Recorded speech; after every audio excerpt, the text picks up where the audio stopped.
Hello everyone, I'm Sven Ronning, and this is my channel, Violin Axioms, where we examine the individual axioms that create the final product of playing the violin and take them apart and then build them back into our technique, hopefully with an enhanced result. Since there's a lot of these little ideas and little axioms that go into fine playing, I encourage you to subscribe to the channel for the full and comprehensive deal. Okay, so today we're going to go through 5 ideas which are not really so much axioms as they are metaphorical ideas for how to play a bit better. And what I've titled this lesson is what the scroll can teach us about how to play the violin. So here's the scroll, right? We all recognize that. It's a beautiful shape, right? This curly shape. And we all know that it starts with a very, very narrow curl and then increases with each time that it goes around and gets more and more big, right? It's basically the shape of a shell. It is also something that's known as the Fibonacci curl. A number of you may know what that is already.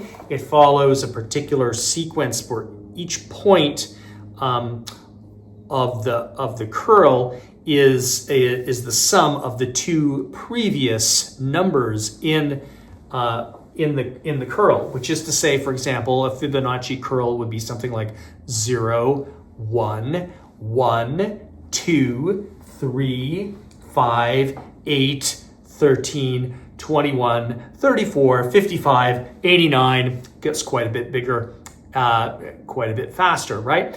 And this is named for a mathematician named Leonardo of Pisa, who is the first Westerner to describe this, and he went by the, I guess, branding name of Fibonacci. So the idea there, it's a beautiful shape, but now maybe to think about some of the ways that we can use this or employ at least the idea of the Fibonacci curl in playing.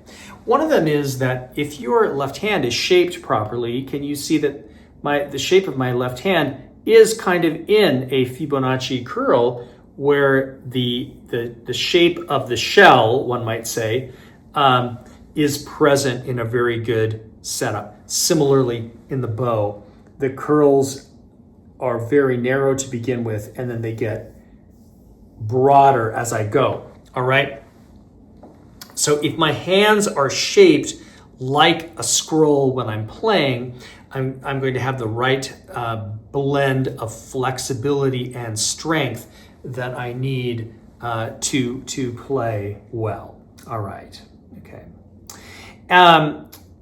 So another thing to think about there is that, another axiom, is that if you think about your motions like the scroll, meaning that they are big in the macro, but small in the micro, okay? And they're always in curls, okay?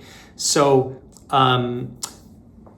so when I'm making a motion here, making a shift, for example, the curl or the motion is going to be small here, but it actually might be quite big out here, might be bigger still down in my core muscles, right?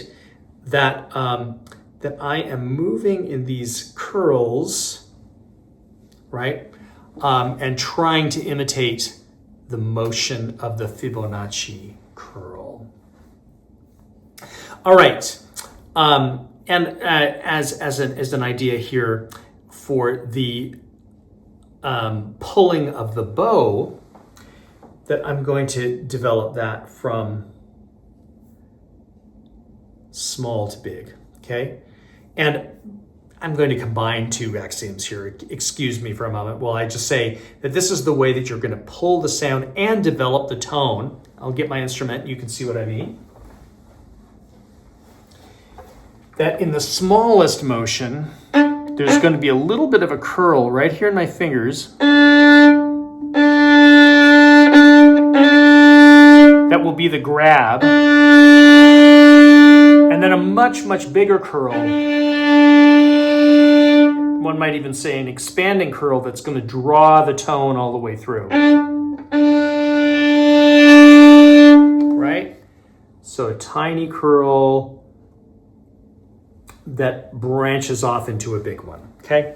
Not quite in the Fibonacci sequence, but the similar kind of idea of working in broad and narrow ellipses and circles to draw out a beautiful sound, okay? And to work with the way your body is naturally set up.